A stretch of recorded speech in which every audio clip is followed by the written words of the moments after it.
Tonight, a community remembers the 3 little girls from Wenatchee murdered last month, the latest on the search for their father.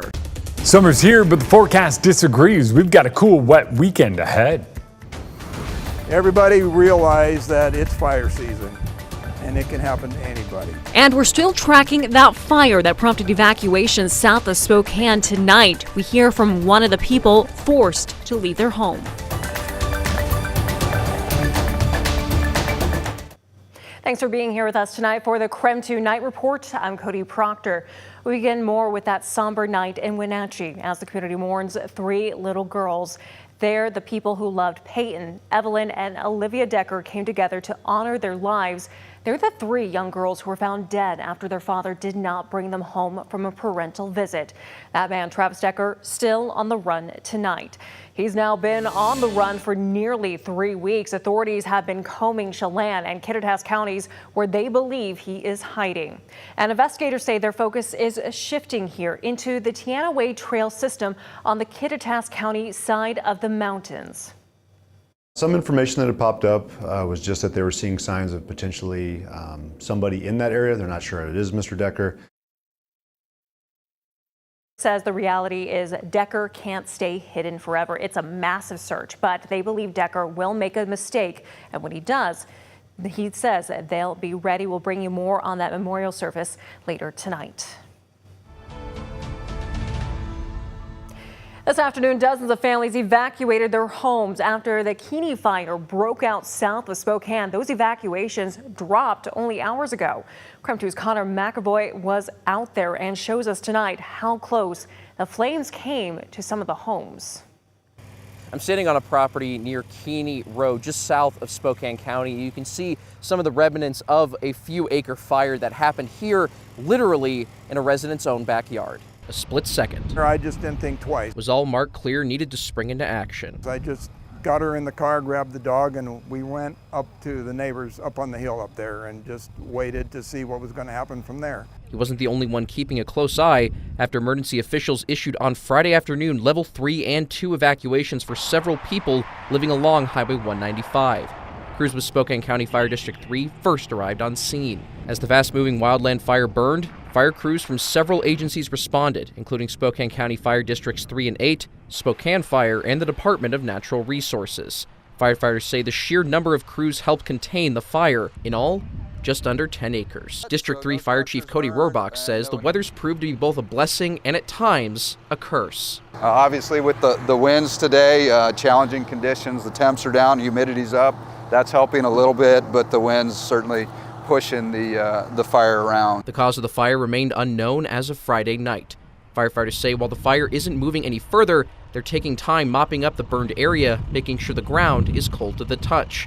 A relief for Clear and his wife, who has multiple sclerosis and still made it out at the right time. Carolyn has had MS since she was 17 years old.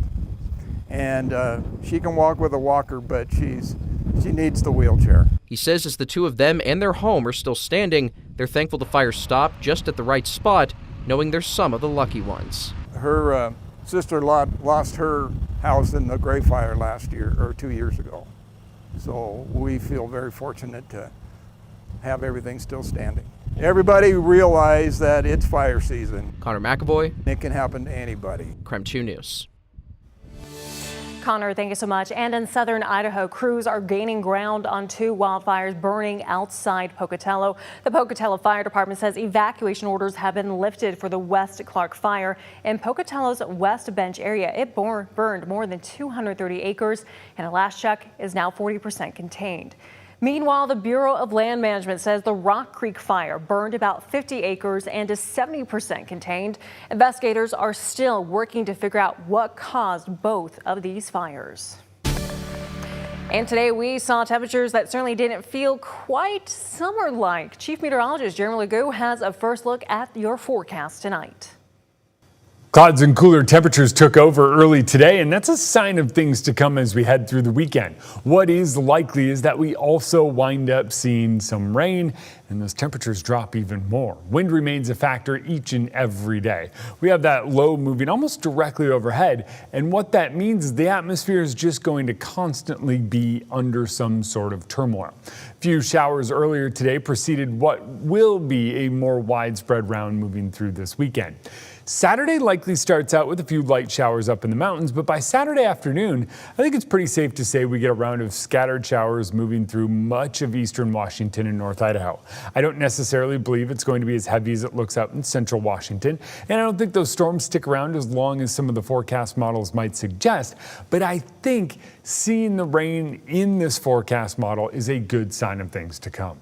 Tomorrow, with the low and the cold right overhead, those scattered showers will turn into a few more widespread showers in the afternoon as temperatures climb only into the 50s, 60s on Sunday, 70s on Monday as we finally start drying back out.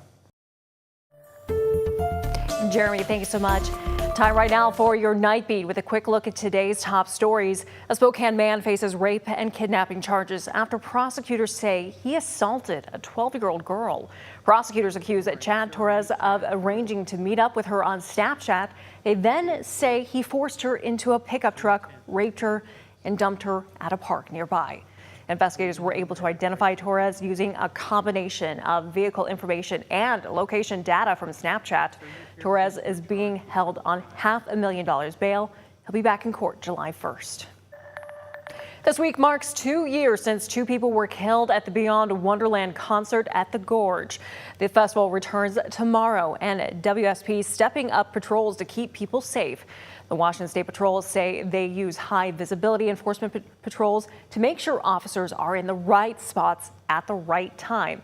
Beyond Wonderland is tomorrow and Sunday. Now to bring you back to that tragic event, a gunman shot and killed 2 Seattle nurses and injured 3 others.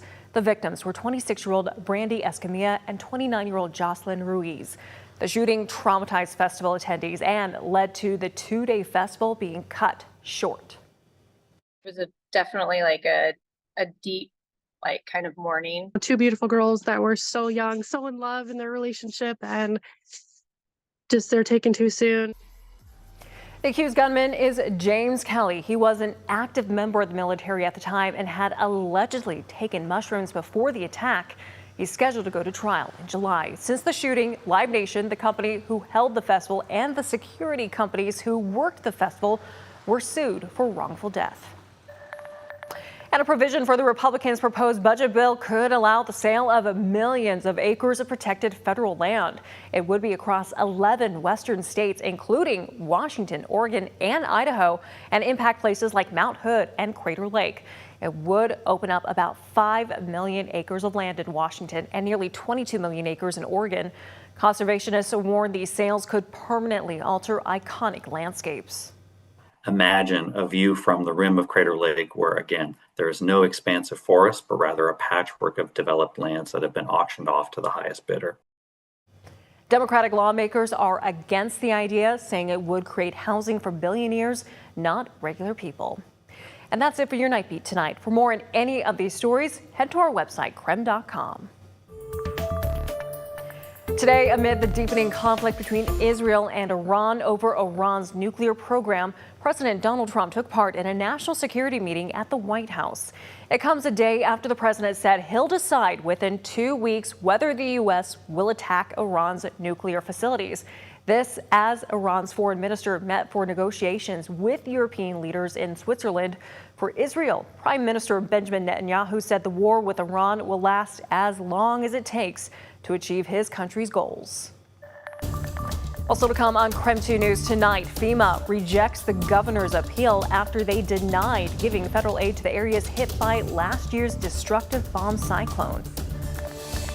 And also tonight, we go back to Wenatchee for the memorial of the Decker sisters. KREM 2 News returns in a moment.